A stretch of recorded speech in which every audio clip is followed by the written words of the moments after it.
The break-in, the soft chime above the door, was supposed to mean safety, the sound that told Mr. Levine he had a customer, a neighbor, someone from the town. But that night, it meant something different.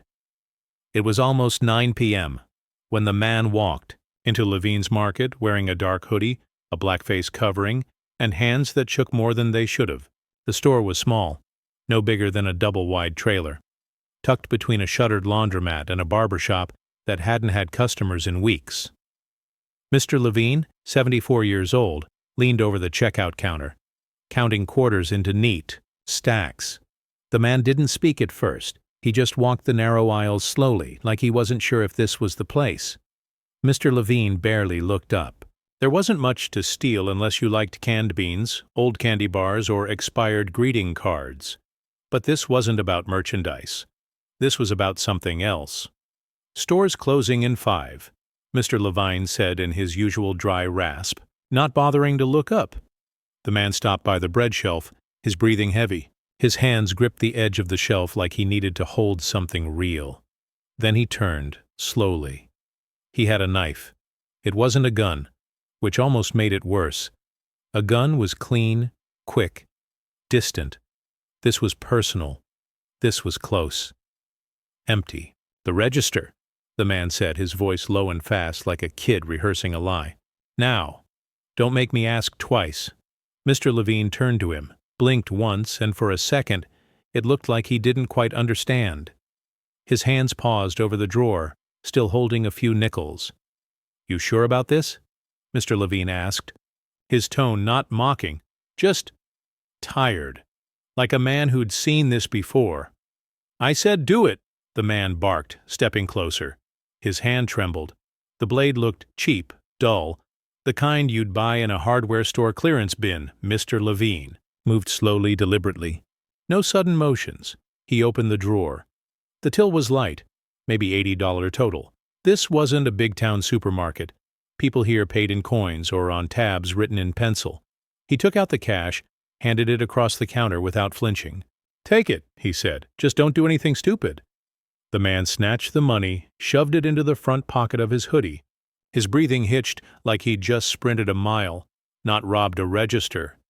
He backed toward the door, eyes wide and darting, like he expected sirens any second. Then something happened that would change everything. Mr. Levine's hand went to his chest, not fast, slow, like something tightened inside. His face turned pale. The air left his lungs like he forgot how to breathe.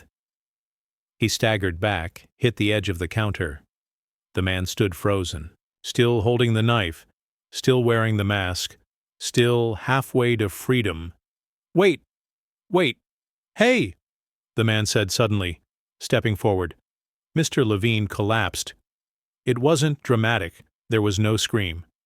Just a soft thud as he crumpled to the linoleum floor behind the counter, one hand stretched out toward a rotary phone that hadn't rung in 2 days.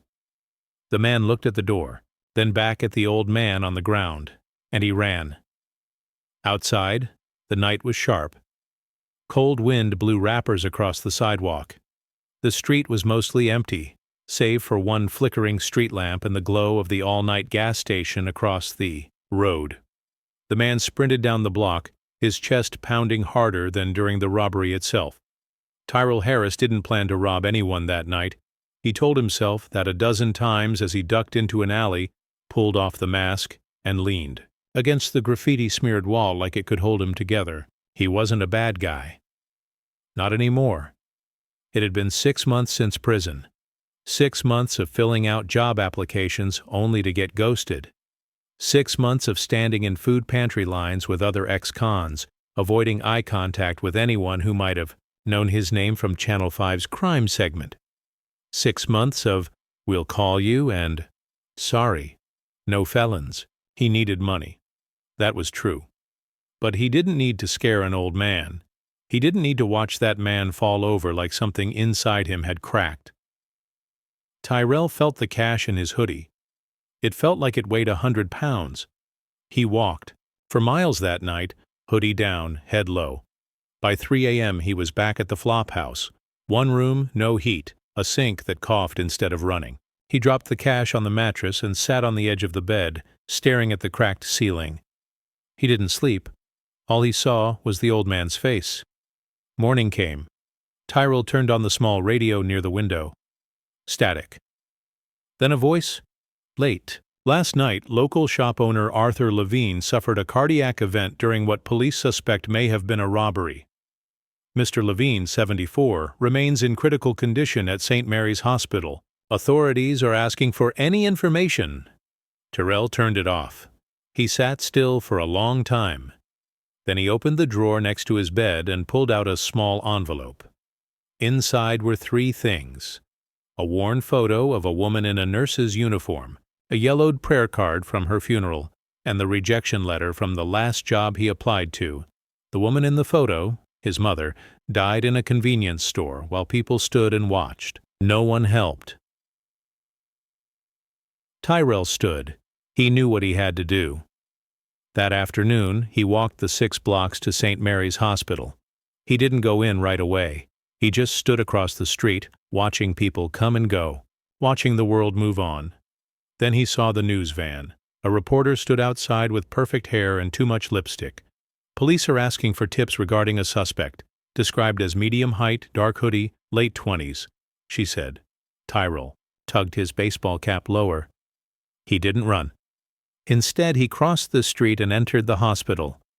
The waiting room was sterile, buzzing with fluorescence. The walls smelled like bleach and sadness. Tyrell approached the volunteer desk. "Hey, I heard about Mr. Levine, the store guy." The young woman looked up. "Family only. You know him?" "I helped him once," Tyrell lied. "I just wanted to know if he's okay." She studied him for a second too long, then nodded toward the elevators. Room 317, but just for a minute. Mr. Levine lay pale against the sheets. Machines beeped around him in slow rhythms. An oxygen tube rested beneath his nose. He looked smaller than he had in the store, more fragile, less like a man who once ran a market for 40 years, and more like a ghost still deciding whether to go. Tyrell stepped inside. He didn't speak. He just stood there, heart thudding like a war drum. And then, maybe for the first time since that night, Tyrell saw something in the man's face. Peace, not fear, not anger, just peace. It almost broke him. He whispered, "I'm sorry," before stepping back out. No one stopped him. No one even noticed him. But something had shifted. He hadn't been caught, but maybe, just maybe, he'd been seen. A name with a record. Tyrell Harris had always been good at 2 things: disappearing and surviving. He learned both before he turned 13. The first time he ran from a fight, he was 10. A kid twice his size cornered him behind the liquor store on Grand Street. Tyrell didn't even swing back. He waited until the punches slowed, then slipped through a hole in the fence. He ran fast and far and didn't stop until the sun went down. By 13, he'd watched his mother work 3 jobs and still lose the lights in their apartment. By 15, he'd figured out how to lift diapers and milk from corner stores without getting caught. By 17, he was in juvie for breaking into a pawn shop, not for a gun or a watch, but for a ring he swore was once his mother's. Now, at 28, he was out. Free. Technically, but being free and being clean were 2 different things. Every job he applied to came with a background check that screamed louder than he ever could. Convicted felon. Aggravated burglary. Served 6 years. Nobody cared that he hadn't hurt anyone. Nobody asked why he did it. They just saw the record. That morning, after visiting Mr. Levine in the hospital, Tyrell sat at the edge of his cot, holding the cash he'd stolen. $87. He laid it out in neat piles. 20s, a 10, some singles, and crumpled coins. It looked like nothing. It felt like everything. He'd risked his life for less than a tank of gas. He hadn't spent a cent, didn't even try. He thought about returning it. But how? Drop it at the police station and invite a spotlight? Mail it to the hospital? No return. Address? It didn't matter. No act of redemption could fix what he saw in Mr. Levine's eyes. The next day, Tyrell went back to the hospital. This time he wore scrubs. He'd found them in a donation bin out behind the Salvation Army. Worn, oh, little stained but clean enough. He walked in through the back carrying a lunch tray like he belonged. Head down, steps measured, eyes forward. He'd been watching. He knew the routines now. He timed it right.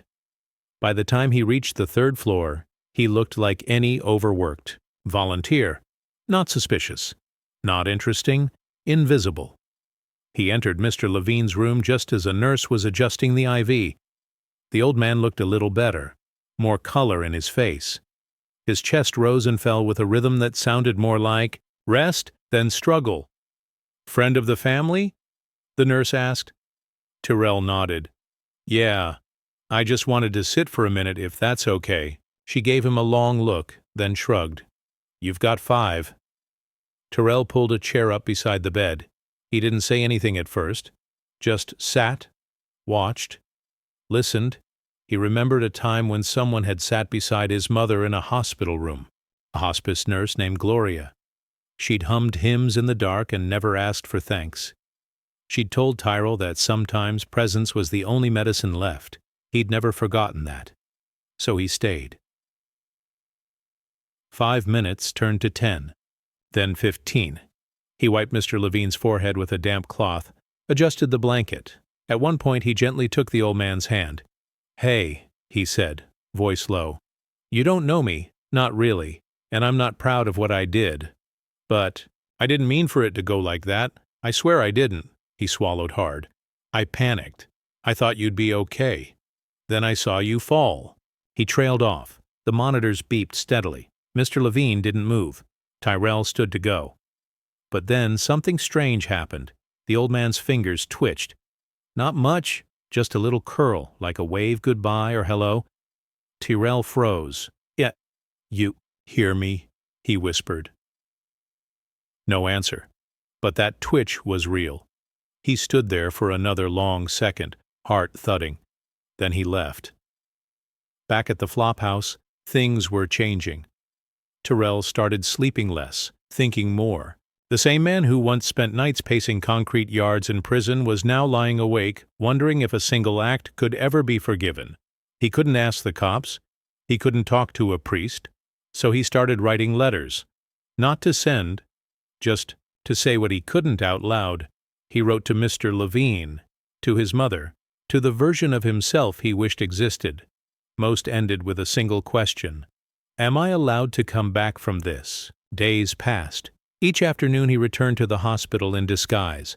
Sometimes he posed as a janitor, sometimes a courier. He always found a way into room 317.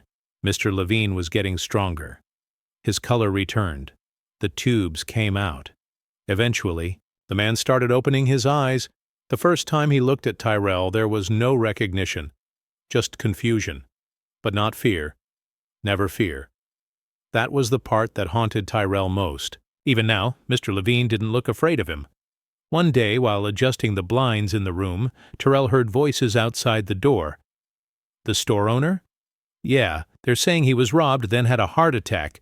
No cameras inside, just that one old exterior one that got the back of the guy's head. No ID. What about the cash? Gone. Probably spent by now. They're checking pawn shops for the knife. Cheap thing, nothing special. Tyrell's stomach sank. They were getting close. Too close. He slipped out the back and vanished before anyone could ask questions. That night it rained, heavy, cold, relentless. Tyrell walked the streets again, hoodie up, hands deep in his pockets. The city smelled like wet cement and regret. He passed a kid, maybe 16, standing outside a liquor store, eyeing the cashier through the glass. Tyrell knew that look. He crossed the street and called out, "Don't." The kid startled. "What?" "Whatever you're thinking about doing, don't." "You don't know me, man." Tyrell stepped closer, looked the kid dead in the eye. "I was you." The kid hesitated, then walked away. Tyrell stood there, for a long time. Maybe he couldn't change his past, but maybe he could stop someone else from making the same mistake. Back at the flophouse, a knock came at the door. Hard, sharp, rhythmic. Police? He froze, but it was just Miss Carroll from down the hall. An old woman who walked with 2 canes and smelled like menthol. "You okay, baby?" she asked. "You ain't been around. You eating?" Tyrell nodded. "Yeah, thanks." She looked at him hard. "You're carrying something." He said nothing. She patted his shoulder. "Don't carry it alone." Then she was gone. The next morning, Tyrell went back to the hospital one last time. No disguise, no lies. He walked in through the front door, wearing clean clothes and carrying a small brown paper bag.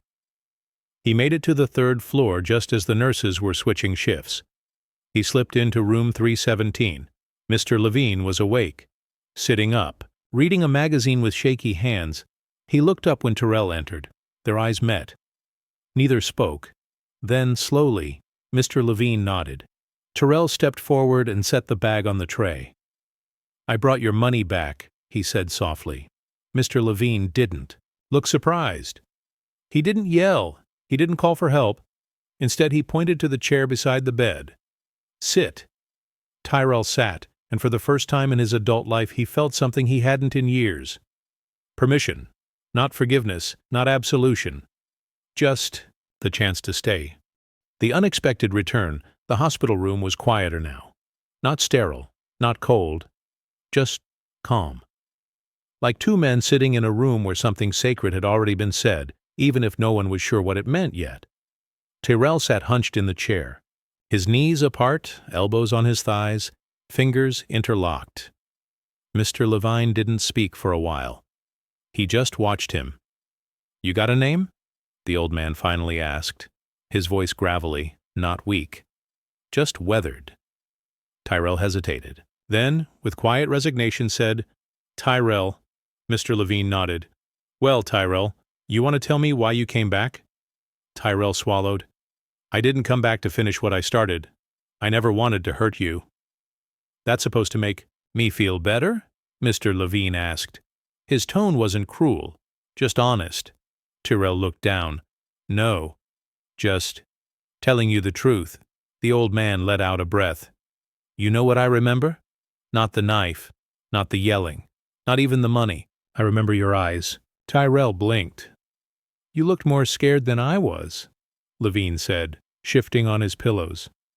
"I thought, this kid doesn't want to be here." Then everything went black. "I saw you fall," Tyrell said. "You hit the ground. And I panicked. You ran." "Yeah." The silence that followed wasn't heavy. It was almost cleansing. Then Mr. Levine broke it. "Well, you didn't stay gone." Tyrell returned to the hospital the next day, and the next. Sometimes he brought soup from the bodega across the street. Sometimes just silence. They didn't talk about the robbery again. Not yet. Instead, they spoke about other things, simple things, the cost of bread, baseball, Levine's wife who died 10 years earlier, and the way she used to organize cans by color. Tyrell didn't offer much about himself. But one day he did mention his mom, said her name was Renee, said she used to sing. Otis Redding in the kitchen while folding laundry she didn't own. Mr. Levine smiled faintly. "She sounds like someone who mattered." "She was the only one who ever saw me," Tyrell said quietly. On the 5th day, Mr. Levine had a setback. Tyrell was down in the chapel lighting a candle he didn't believe in when a code blue sounded. Overhead, room 317. His feet moved before his brain caught up. He bolted upstairs, past the nurse's station, past the startled orderly, straight into the room where 2 nurses were frozen by the bed. Mr. Levine's head had slumped to the side. His lips were blue, the monitor flatlined. One nurse fumbled with the crash cart. The other looked panicked. Tyrell didn't think. He acted. He leapt to the bed and tilted Mr. Levine's chin back. "No pulse," he shouted. "You're not supposed to—" The nurse began. "I was certified. In prison." Tyrell snapped. "Move!" He began chest compressions. 1, 2, 3, 4. He remembered the rhythm. Staying alive. He remembered the angle, the depth, the count. "Push, Epi!" someone yelled from behind. A third nurse ran in. Still compressing, still counting, still pushing like he was pumping life back into a man who, for some reason, had let him stay. Then, a twitch. A cough. The monitor beeped again. Slow. Uneven. Alive. When the doctor arrived, breathless and blinking, Tyrell had already backed away. His hands were shaking, but his face was stone. The lead nurse looked at him like she didn't know whether to thank him or arrest him. "Who are you?" she asked, her voice half-whisper. Tyrell met her eyes. "I was in the wrong place at the right time." That night, Tyrell didn't go back to the flophouse. He slept in a shelter 3 blocks away, in a cot wedged between 2 snoring men and the faint smell of bleach and regret. He stared at the ceiling and replayed every second. The compressions. The moment the life came back. The look on Mr. Levine's face before it all went dark. Tyrell didn't sleep, but he felt something new, like maybe, for the first time in years, he'd done something that mattered. The next morning, he returned to the hospital, not sure if they'd let him back in. He walked through the front entrance, ready for security, but no one stopped him.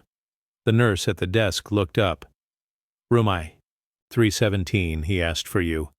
Mr. Levine looked better, still pale, but alert, awake, alive.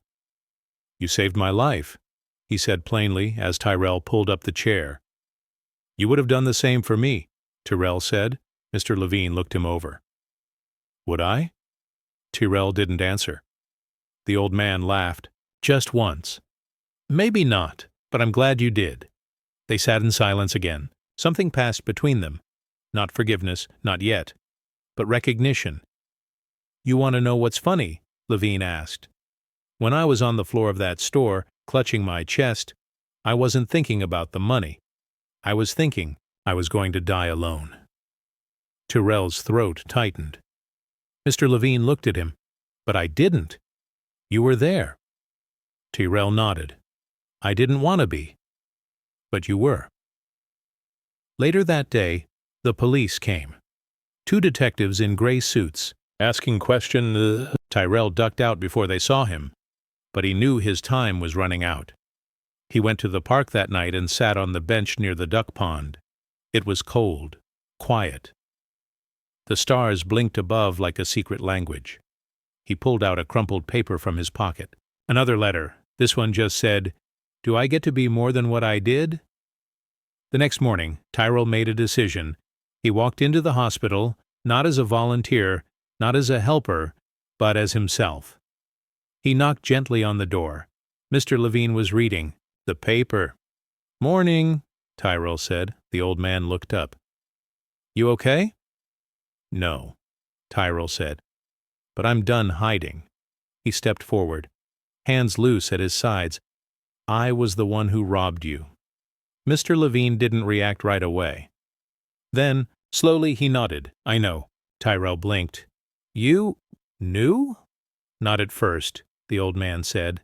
"But I saw the way you looked when you thought I was asleep, the way you moved. People who don't carry guilt, they don't carry themselves like that." Tyrell didn't speak.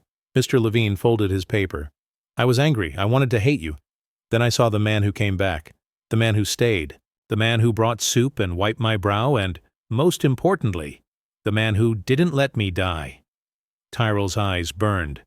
"I can't undo what I did," he whispered. Mr. Levine leaned forward. "No, but maybe you can outlive it." They sat quietly for a while, and when Tyrell left the room that day, the world outside felt just a little less heavy. Truth in the dark. Tyrell sat on the bus bench across from the store he'd once robbed. It was late, almost midnight, the kind of hour where even the streetlights seemed tired. He watched the dark windows of Levine's Market, the paint still. Chipped around the door, the neon open sign dead behind the glass. There was yellow police tape at the entrance. Faded, forgotten, like the town didn't care enough to pull it down, but Tyrell did. Every night for the past week, he came back here, not to steal, not to atone, just to remember. He remembered the bell above the door, the way Mr. Levine's voice sounded, rough but not mean, the way he'd asked, calmly, "You sure about this?" As if he wasn't afraid of dying, as if he saw right through Tyrell even then.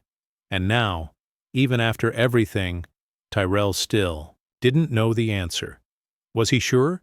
He'd told the truth. That mattered. He'd sat by Mr. Levine's hospital bed and confessed, even though he knew it could mean the end of everything. A violation of parole. A fresh sentence. Back to the cage, he'd barely survived the first time. But the old man hadn't called the police. He'd done something else entirely. The next morning, Tyrell was waiting in the lobby of St. Mary's Hospital when Mr. Levine's voice echoed, behind him, "They're looking for you." Tyrell turned. Levine was in a wheelchair now, his thin hands resting on a navy blanket. A nurse stood a few steps behind him, arms crossed, clearly reluctant to leave. Tyrell's stomach dropped. "You told them?" "No," Levine said. "But someone did. My neighbor across the street, Betty. Apparently she saw you running the night of the robbery, told the police yesterday, gave them a vague description. They're narrowing it down." Tyrell swallowed. "How long do I have?" "Maybe a day," Levine said quietly. "Maybe less." Tyrell nodded. He'd known this moment was coming. He just didn't know it would come with kindness. Mr. Levine waved the nurse off. She walked away reluctantly. Then he said, "I made a call." Tyrell blinked. "To the cops?" "No. To an old friend, retired judge. He owes me. I told him the whole story. I told him you saved my life, that you kept coming back, that you weren't trying to hurt anyone, that you're more than the worst thing you've ever done." Tyrell shook his head. "It's not going to matter." Mr. Levine's eyes locked with his. "It should." They sat in silence. Then Mr. Levine said, "Something Tyrell would never forget. If the system won't give you a second chance, then I will. It wasn't a legal pardon. It wasn't a magic solution. But it was something." The judge agreed to speak to the DA and the investigating officer, both locals, both familiar with Levine. A statement was arranged. Mr. Levine signed a waiver. He would not press charges. He would not testify. He would not cooperate with prosecution. That didn't erase the crime, but it made it a lot harder to pursue, especially in a small town with bigger crimes and thinner resources. Still, there was risk. 1. Officer Detective Klein wasn't convinced. "You think this guy just had a change of heart?" he said in the hallway outside the hospital. "I've seen guys like him. They act sorry till they're not." Mr. Levine didn't flinch. "Maybe. Or maybe you've seen what happens when no one believes they can change," Klein muttered, something under his breath, and walked away. But he didn't come back with cuffs. That night, Tyrell returned to room 317. Mr. Levine was propped up in bed, sipping lukewarm tea. "I never had a father," Tyrell said, breaking the quiet. "Mom raised me on her own. Worked herself to death." Levine looked at him. "Mine left when I was 5. Came back when I was 30. Wanted money. I gave him $50 and never saw him again." Tyrell cracked a dry smile. "I don't know what I'm supposed to do now," he said. Levine gestured toward the window. "The store's still closed." "You want me to run your store?" Tyrell asked, half laughing. "No," Levine said. "I want you to fix what you broke. Help me. Reopen it. Stock the shelves. Sweep the floors. Look people in the eye. Face what they think of you. That's harder than any sentence." Tyrell was quiet for a long time. Then he said, "Okay." Word got around. Fast. Levine's market was reopening, but this time it had a new clerk, the same one who'd robbed it. The town buzzed with suspicion. Some customers walked in, took one, looked at Tyrell, and walked right out again. One woman threw a crumpled receipt at him and muttered, "You should be in jail." An old man in a trucker hat dropped his change on the counter, never once making eye contact. A teenage girl snapped a photo of Tyrell and posted it online with the caption, "Ex-con running the register, small-town things." But Mr. Levine never wavered. He sat by the front window in a folding chair, sipping coffee, watching everything. Every time someone insulted Tyrell or refused service, Levine would speak up. "That man saved my life." It took weeks for things to soften. Slowly, a few regulars started returning. The mailman, the math teacher from the high school, a single mom with 2 kids and a tired smile. And then, one afternoon, something changed. A boy, maybe 10, came in with a stolen candy bar. Tyrell caught him near the freezer aisle. The kid froze, eyes wide. "Gimme that," Tyrell said gently. The kid handed it over, hands shaking. "Please don't call my mom. She'll kill me." Tyrell crouched beside him. "What's your name?" "Eddie." "You ever make a mistake before, Eddie?" The boy nodded fast. "You ever try to fix one?" The boy hesitated. "I guess." Tyrell looked at him long and hard. "You walk out that door right now, and it becomes who you are. But if you stay, you can pay for the bar. Apologize to Mr. Levine and leave different." The boy's eyes filled. He nodded. He stayed. Mr. Levine watched the whole thing. Later, he patted Tyrell on the shoulder. "That's the real work. Not the CPR, not the confession. It's in what you do every damn day." Tyrell swallowed hard. "It's hard." "It should be." One night, after closing, Tyrell swept the floor alone. He paused near the register and stared at the scuffed tile where Levine had once collapsed. He bent down, ran his fingers along the mark. No one else would notice. Then he stood, and he smiled. Not because he was forgiven. Not because things were perfect, but because the story wasn't over. Not yet. The restoration. The mornings came earlier now, not because the sun had changed, but because Tyrell had. He started unlocking Levine's market at 6:45 a.m., same time Mr. Levine used to. He'd learned the creak of the back door, the way the coffee machine coughed on the 3rd brew, and how the cash register stuck unless you gave it a gentle nudge underneath. He learned more than that. He learned how to read people, who wanted small talk, who didn't, who liked their receipts folded, who paid in change on purpose. He learned the art of quiet consistency, the kind that builds trust one paper bag and nod at a time. It didn't happen overnight, but slowly the glares faded, the whispers stopped, and the silence, once sharp and accusing, turned into something else. Respect. Mr. Levine never officially came back to work. He still sat by the front window sometimes, mostly to sip coffee and wave at old friends. But his body was tired, his heart weaker. His hands trembled more each day.